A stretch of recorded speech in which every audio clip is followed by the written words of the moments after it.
지도자는 미래를 먼저 내다보고 그 미래를 우리의 것으로 만들 수 있는 목표를 제시할 수 있어야 합니다. 이런 면에서 원자력과 이승만 대통령은 뗄래야 뗄 수 없는 관계에 있습니다. 이승만 대통령의 해안은 다음의 이야기에서 잘 드러납니다. 1951년 초 6.25 전쟁이 한창일 때 이승만 대통령은 미 제10군 단장이었던 벤플리트 장군에게 전쟁이 끝나면 가장 중요한 것이 식량, 물, 에너지가 될 것이라고 강조했습니다. 이승만 대통령은 식량은 사거나 빌려올 수도 있지만 물과 에너지는 그럴 수 없으니 화천 지역을 꼭 탈환해야 한다고 역설했습니다. 이승만 대통령의 애국심과 열정에 탐복했던 벤플리트 장군은 결국 중공군이 점령하고 있던 강원도의 화천 지역을 탈환함으로써 물과 전기를 확보하게 됐습니다. 이처럼 에너지의 중요성을 잘 알고 있던 이승만 대통령에게 원자력 에너지의 가능성을 설명해준 사람은 미국인 워커리 시슬러였습니다. 미국 에디슨 전력회사에서 회장을 역임했고 2차 대전 이후에는 아이젠하워 장군 휘하에서 유럽 전력계통 복구를 총지휘했던 인물입니다. 6.25 전쟁 이후 폐허가 된 나라의 본격적인 산업화를 진행시키기 위해서는 필수적으로 전력난을 해결해야 했습니다. 1956년 미국의 전기기술 전문가 시슬리 박사가 한국을 방문해 이승만 대통령을 만났습니다. 그는 석탄은 땅에서 캐는 에너지지만 원자력은 사람의 머리에서 캐내는 에너지라고 소개했습니다. 당시 원자력의 중요성을 강조하는 시슬러 박사에게 이승만 대통령이 물었습니다. 그거 지금부터 시작하면 몇 년 뒤에 써먹을 수 있는 거요?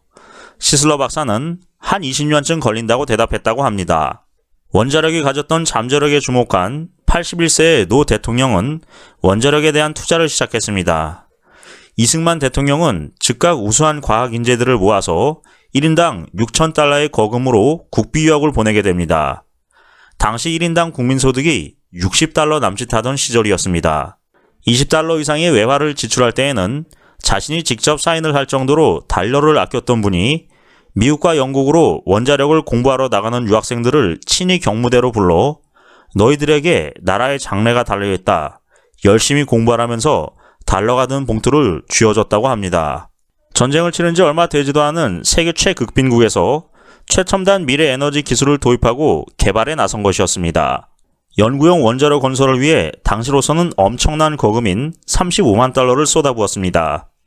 1959년 7월 연구용 원자로 설치공사 기공식에는 이승만 대통령이 노고를 직접 이끌고 참석했습니다. 고리 원전이 가동에 들어간 것은 1978년 4월이었습니다. 이승만 대통령이 원자력에 관심을 쏟기 시작한 지 22년 만이었습니다. 시슬러 박사가 이승만 대통령에게 한 20년 걸릴 것이라고 얘기한 그대로였습니다. 고리 1호기가 가동으로부터 32년이 지난 2010년 우리 대한민국은 아랍에미레이트 연방에 원전을 수출하게 됩니다. 나라는 이렇게 만들어지는 것입니다. 선각자들이 한 세대 그리고 두 세대 앞을 보면서 투자하고 계승해가면서 오늘의 대한민국이 만들어진 것입니다.